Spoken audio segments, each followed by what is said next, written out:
Cerita dimulai dengan menampilkan seorang pria bernama Liu Chunhe, seorang penderita cerebral palsy yang lahir dengan disabilitas fisik. Namun, beruntungnya kecacatan tersebut tidak memengaruhi kecerdasannya. Wajahnya yang sedikit asimetris dan gerakan tubuh yang kerap mengalami kejang menjadi tantangan sehari-hari yang ia hadapi. Dengan kecerdasan luar biasa, Liu Chunhe berhasil meraih skor yang melampaui batas kelulusan universitas pada ujian masuk perguruan tinggi. Mendengar kabar bahagia ini, neneknya memutuskan untuk merayakannya dengan makan malam bersama teman-teman paduan suara lama mereka.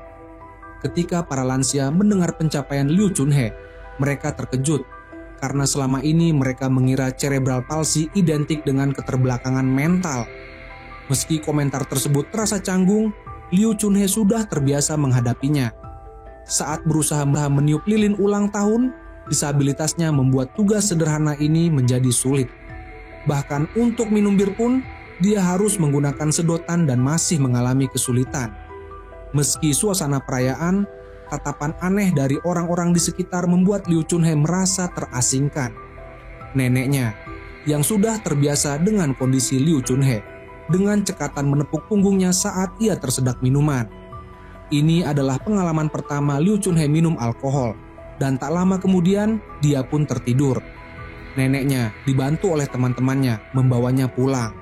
Namun, ketika tiba di rumah, neneknya dihadapkan pada masalah baru. Jika ibu Liu Chunhe tahu bahwa nenek membiarkan cucunya minum alkohol, pasti akan terjadi pertengkaran. Dan benar saja, ibu Liu Chunhe marah besar. Nenek yang telah membesarkan Liu Chunhe merasa tidak dihargai, mengingat ia yang merawatnya sejak kecil. Pertengkaran pun memuncak, mengungkapkan luka lama tentang hubungan ibu Liu Chunhe dengan neneknya, yang tampaknya penuh dengan kesalahpahaman dan rasa sakit dari masa lalu.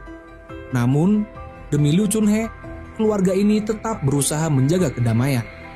Keesokan harinya, sebelum berangkat kerja, ibunya telah mengatur jadwal Liu Chunhe dengan detail, mulai dari latihan soal hingga buku yang harus dibaca. Bahkan, ia memberi instruksi kepada nenek tentang cara mengawasi cucunya. Di hadapan ibunya, nenek setuju dengan semua rencana tersebut. Namun, begitu ibunya pergi, nenek membiarkan Liu Chunhe melakukan apa yang ia inginkan. Liu Chunhe ingin keluar rumah dan melamar sebagai guru di sebuah lembaga pelatihan. Sejak kecil, impiannya adalah menjadi seorang guru. Bahkan ia memilih universitas pendidikan saat ujian masuk perguruan tinggi. Namun, ibunya tidak menyetujui mimpi tersebut dan ingin Liu Chunhe mengulang ujian untuk memilih jurusan lain. Tak berani menentang ibunya secara terang-terangan, Liu Chunhe diam-diam pergi untuk memberikan kelas percobaan pertamanya. Sayangnya, anak-anak yang masih polos menunjukkan tatapan aneh padanya dan melontarkan komentar yang menyakitkan. "Dia sakit apa?" tanya salah satu anak. "Dia pasti orang gila," celetuk yang lain. Setelah kelas selesai, kepala lembaga memuji kemampuan mengajar Liu Chunhe, tetapi kemudian dengan halus menolak, dengan alasan mempertimbangkan kesejahteraan mental anak-anak.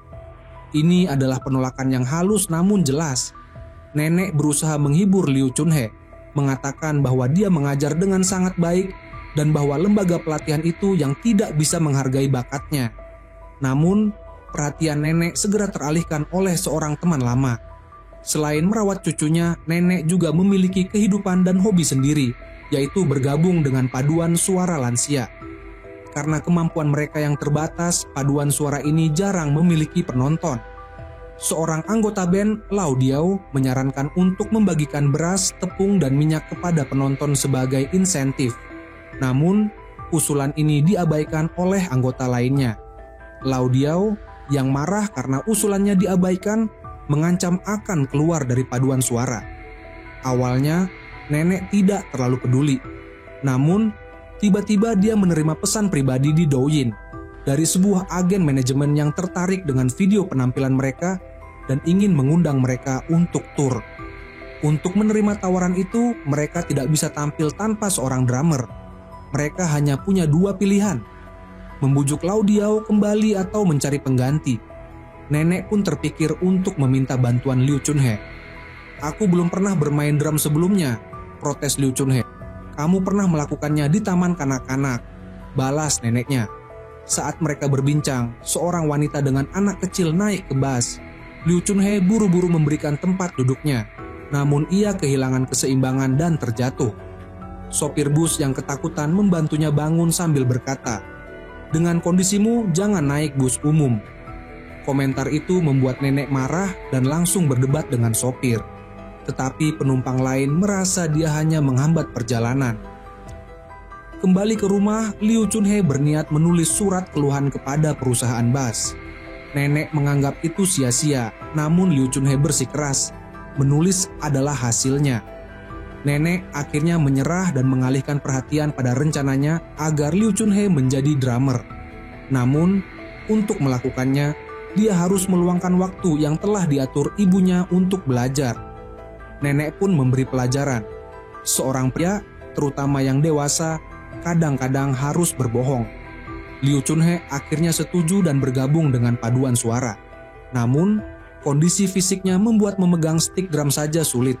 Seorang wanita tua mengejek, menggunakan orang sakit untuk bermain drum hanya membuang-buang waktu. Nenek langsung membela cucunya dan berdebat dengan wanita itu. Sementara itu, Liu Chunhe duduk bingung. Tiba-tiba, sebuah frisbee mendarat di kakinya. Dia menoleh dan melihat seorang gadis cantik melambaikan tangan, meminta frisbee itu dikembalikan. Bagi orang lain, ini adalah tugas sederhana, tetapi bagi Liu Chunhe itu hampir mustahil. Karena dia tidak bergerak, gadis itu akhirnya berlari sendiri untuk mengambil frisbee. Ketika gadis itu berlari mendekat untuk mengambil frisbee, dia menyadari perbedaan pada Liu Chunhe. Namun, dia tidak menunjukkan rasa terkejut atau jijik, melainkan hanya tersenyum lembut padanya. Senyuman itu langsung menusuk hati Liu Chunhe. Beberapa hari berlalu, Lao Diao, drummer sebelumnya, merasa gelisah dan datang untuk mengejek Liu Chunhe. "Aku pikir kau orang hebat, ternyata hanya orang bodoh," katanya dengan sinis. Wanita tua yang sebelumnya membela Liu Chunhe segera membantah. Dia bukan orang bodoh, hanya menderita cerebral palsy. Namun, Lao Diao tetap merendahkannya. Liu Chunhe yang terbiasa diremehkan awalnya memilih diam. Namun, gadis cantik itu sering datang untuk bermain dengannya. Dan ketika dia melihat Liu Chunhe dihina, dia marah. "Hajar dia," katanya. Dengan dorongan semangat itu, Liu Chunhe mengerahkan seluruh kekuatannya untuk bermain drum dan menantang Lao Diao. Pertandingan berakhir imbang dan orang-orang mulai melihat Liu Chunhe dengan pandangan berbeda. Akhirnya, mereka memutuskan untuk memberi kesempatan kedua drummer berlatih bersama dan memilih melalui pemungutan suara siapa yang akan tampil. Namun, yang lebih penting bagi Liu Chunhe adalah melihat gadis itu melompat kegirangan karena dia. Beberapa hari kemudian, Liu Chunhe akhirnya mendapat kesempatan berbicara dengan gadis itu di dekat wastafel. "Namaku Yaya. Aku suka melihatmu bermain drum. Boleh tambah WeChat?" kata Yaya. Namun, Liu Chunhe merasa canggung karena dia tidak memiliki ponsel. Kesempatan itu pun berlalu. Kembali ke rumah, Liu Chunhe terus memikirkan Yaya, bahkan sampai terbawa mimpi. Dalam mimpinya, dia adalah orang yang sehat dan bisa berlari mengejar Yaya. "Yaya, jangan lari terlalu cepat. Kenapa kamu membawa lampu jalan?" serunya. Yaya berbalik dan tersenyum padanya. Lalu obor yang dia pegang berubah menjadi kembang api yang meledak di langit. Yaya memuji Liu Chunhe karena larinya yang keren. Dengan penuh semangat, Liu Chunhe membanggakan bahwa dia juga bisa berjungkir balik. Dia pun melakukan salto dan Yaya, yang tampaknya belum pernah melihat orang bisa berjungkir balik, langsung menerkamnya ke atas rumput. Ketika dua insan itu hampir melangkah lebih jauh, Liu Chunhe tiba-tiba terbangun dari mimpinya. Dia menyadari bahwa dia mengalami mimpi basah. Tidur sekamar dengan neneknya membuatnya panik. Dengan cepat, dia mengusir neneknya dari kamar dan memasukkan spray serta selimut ke mesin cuci. Di momen itu, Liu Chunhe bertekad untuk mencari pekerjaan paruh waktu, bahkan jika itu hanya sebagai pelayan. Dia ingin menghasilkan uang, bukan untuk bersenang-senang, melainkan untuk melanjutkan pendidikan ke universitas. Neneknya yang mendukung impiannya memberikan ponsel lama agar Liu Chunhe bisa berkomunikasi dengan dunia luar. "Tidak mungkin kamu mengandalkan jam tangan telepon anak-anak saat bekerja," kata neneknya. Namun, Saat wawancara sebagai pelayan, manajer restoran menatapnya dengan ragu. "Dengan kondisimu, aku perlu memastikan kamu bisa bekerja," katanya. Demi membuktikan dirinya, Liu Chunhei berjalan tertatih-tatih sambil menyebutkan daftar menu. Aksinya membuat para pelanggan tertawa, sementara neneknya yang diam-diam mengintip dari luar merasa sedih dan meneteskan air mata. Meski sudah berusaha keras, manajer restoran berkata, "Sebenarnya aku hanya ingin merekrut orang biasa." Dengan tegas, Liu Chunhei menjawab, "Aku adalah orang biasa yang punya ingatan luar biasa." Ketika Liu Chunhei keluar dari kafe, neneknya mencoba menghiburnya. Tetapi kali ini Liu Chunhei tidak butuh penghiburan. Dia telah berhasil mendapatkan pekerjaan. "Piwa, kamu diterima," seru neneknya dengan gembira. Bagi Liu Chunhei, ini bukan soal uang semata, tetapi juga soal harga diri. Sejak hari itu, dia bekerja paruh waktu di kafe sambil terus berlatih bermain drum. Dengan gaji pertamanya yang hanya sekitar 1.000 yuan, dia merasa bahagia karena akhirnya merasa berguna. Dengan dedikasi tinggi, kemampuan Liu Chunhei dalam meracik kopi pun meningkat. Di sela-sela waktu bermain drum, dia juga membantu orang tua yang kesulitan menggunakan ponsel. Perlahan tapi pasti, hidupnya mulai berjalan di jalur yang benar. Liu Chunhei berhasil mengundang Yaya ke rumahnya. Dia dengan penuh antusias membacakan 2 bait puisi yang ditulis untuknya. "Kamu adalah bintang pagi yang menjulang tinggi di langit, sementara aku adalah sosok aneh yang mengarungi sungai kesepian."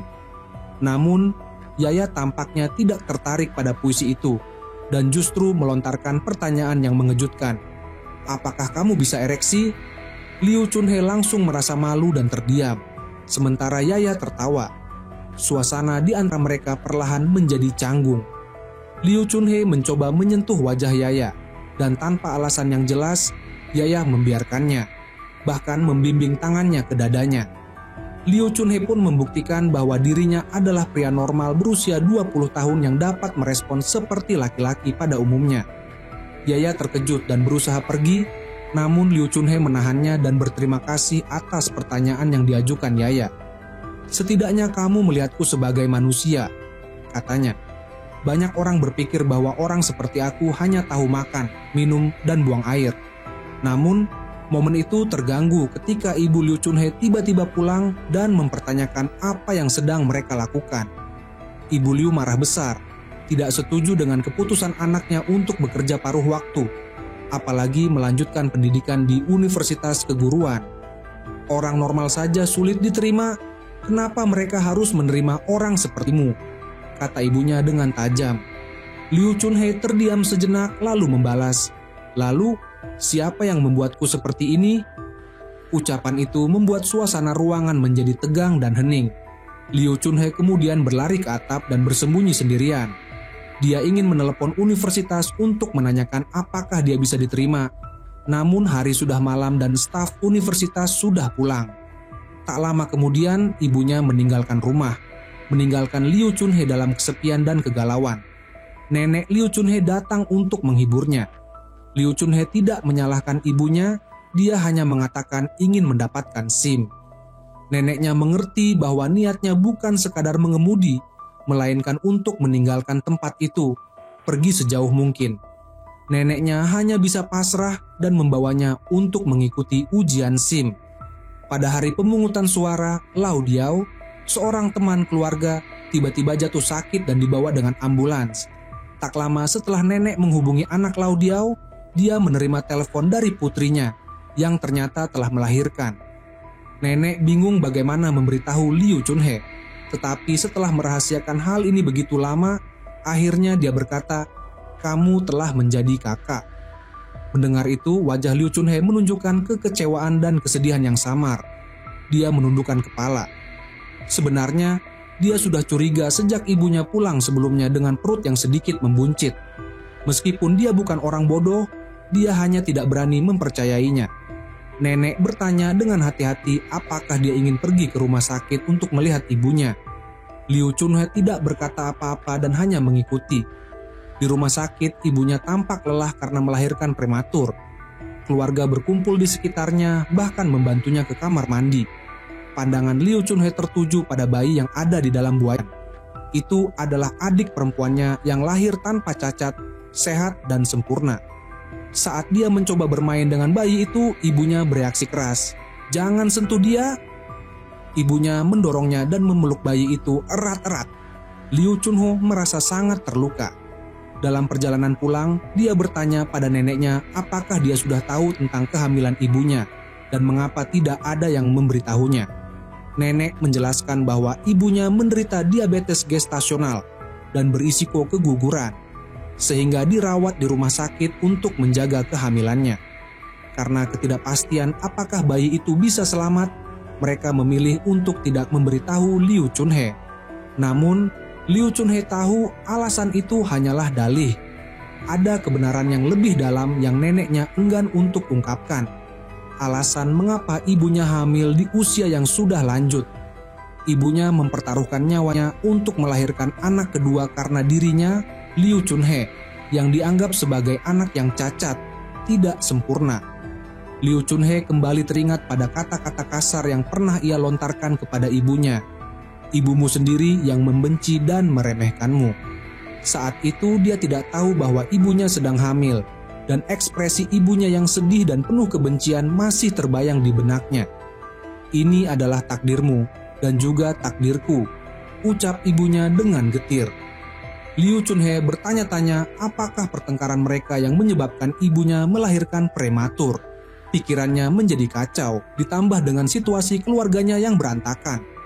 Di tempat kerjanya, meskipun pekerjaannya berjalan lancar, ia merasa dijadikan alat promosi.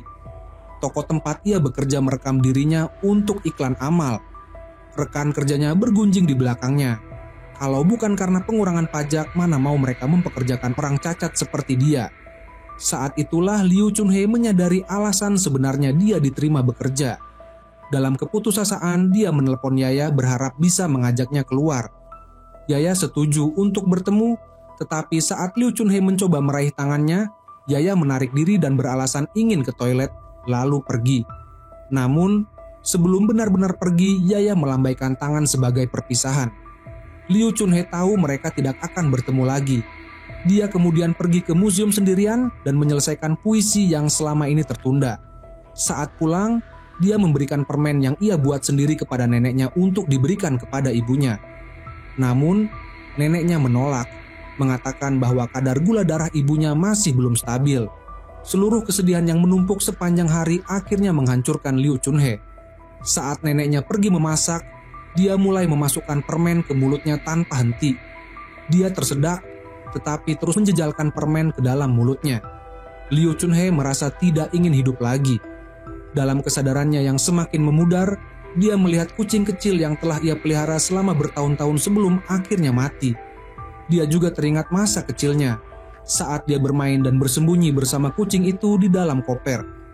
Ketika ibu dan ayah Liu Chunhe tidak dapat menemukannya, mereka duduk bersama dan berkata, "Jika kita tidak melahirkannya, apakah hidup kita akan menjadi lebih baik?" Saat Liu Chunhe sadar kembali, dia sudah berada di rumah sakit. Ibunya duduk di samping ranjangnya sambil menangis dan meminta maaf, mengungkapkan sesuatu yang selama ini ia pendam. Ketika melahirkan Liu Chunhe, sang ibu telah berusaha sekuat tenaga, tetapi dokter menuduhnya tidak tahu cara mendorong. Sejak saat itu, ibunya selalu merasa bersalah, berpikir bahwa Liu Chunhe menjadi seperti ini karena kesalahannya. Karena perasaan bersalah yang mendalam, dia tidak pernah merayakan ulang tahun Liu Chunhe. Ibunya menjelaskan bahwa ketika dia mendorong Liu Chunhe pergi dari ruang perawatan sebelumnya, itu bukan karena benci, melainkan karena ketakutan. Itu adalah kesempatan terakhirnya untuk menjadi seorang ibu. "Maafkan aku, Chunhe. Maafkan aku," tangis sang ibu. Mendengar pengakuan ini, Liu Chunhe merasa bingung. Apakah dia bisa menyalahkan ibunya? Ibunya telah memberinya kehidupan, hanya menginginkan anak yang normal. Kesalahan bukan pada ibunya, melainkan pada dirinya yang dianggap sebagai kesalahan. Setelah menjalani perawatan, Liu Chunhe pulih dan keluar dari rumah sakit. Neneknya membawanya ke kuil Guanggong, mengingatkan bahwa setiap rintangan dalam hidup dapat diatasi. Malamnya, Liu Chunhe bermimpi tentang Yaya. Dalam mimpinya, dia seperti seekor jangkrik yang mengalami penderitaan, menggugurkan kulit lamanya untuk mendapatkan kehidupan baru. Yaya membantu mengupas lapisan kulitnya, dan mereka berdua saling berpelukan. Terbangun dari mimpi, Liu Chunhe berbincang dengan neneknya dan bertanya tentang bekas luka di lehernya. Nenek pun bercerita tentang masa lalunya yang tidak pernah ia ungkapkan. Dulu, saat membuka restoran di Tibet, dia pernah ditodong pisau di leher saat menghitung uang. Dia mempertaruhkan nyawanya demi uang untuk membeli susu bayi bagi putrinya. Akibat perlawanan itu, dia terluka tetapi selamat. Namun, neneknya tidak pernah menceritakan hal ini kepada ibu Liu Chunhe, yang selama ini mengira bahwa nenek telah meninggalkannya. Padahal, nenek menyimpan begitu banyak penderitaan yang tak pernah terungkap. Nenek Liu Chunhe melahirkan putrinya pada usia 21 tahun, namun suaminya melarikan diri. Demi membesarkan anaknya, dia harus pergi ke tempat yang jauh untuk bekerja dan mencari nafkah, yang membuatnya melewatkan masa pertumbuhan putrinya. Dengan tulus, nenek berbicara kepada Liu Chunhe, meminta agar dia tidak menyalahkan ibunya, melainkan dirinya sendiri yang gagal menjadi ibu yang baik. Nenek merasa bersalah karena tidak pernah mengajarkan cinta seorang ibu, sehingga ibu Liu Chunhe juga tidak tahu bagaimana menjadi ibu yang baik. Liu Chunhe yang telah memahami latar belakang keluarganya hanya berkata bahwa neneknya adalah orang yang baik. Namun, dia masih bertanya-tanya, apakah adik perempuan saya akan menginginkan kakak seperti saya? Neneknya tidak bisa menjawab karena keduanya tahu jawabannya. Namun, hidup harus terus berjalan. Ketika mereka pergi untuk tampil di Sinan, nenek baru menyadari bahwa itu adalah perusahaan penipuan. Untungnya mereka tidak kehilangan uang. Namun, pada saat yang sama Liu Chunhe menerima undangan dari perusahaan transportasi umum. Dia berpikir bahwa surat pengaduannya membuahkan hasil. Dan memang benar, perusahaan mengadakan rapat untuk meminta maaf dan memberikan 3 karung beras, tepung, dan minyak sebagai bentuk permintaan maaf. Mereka juga mengundang Liu Chunhe untuk berbicara di atas panggung. Saat berdiri di atas panggung, Liu Chunhe menyadari bahwa dia sekali lagi menjadi objek belas kasihan dari orang-orang yang sempurna. Namun, dia tetap berusaha menyampaikan perasaannya. Sekecil dan sehancur apapun diriku, aku tetaplah pribadi yang utuh. Setelah kejadian itu, hubungan Liu Chunhe dengan keluarganya membaik.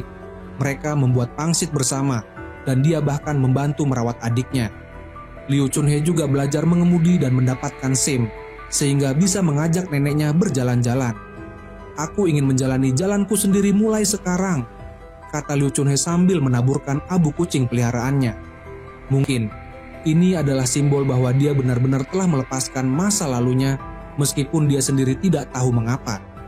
Yang pasti, dia sudah melangkah maju. Dan cerita pun berakhir.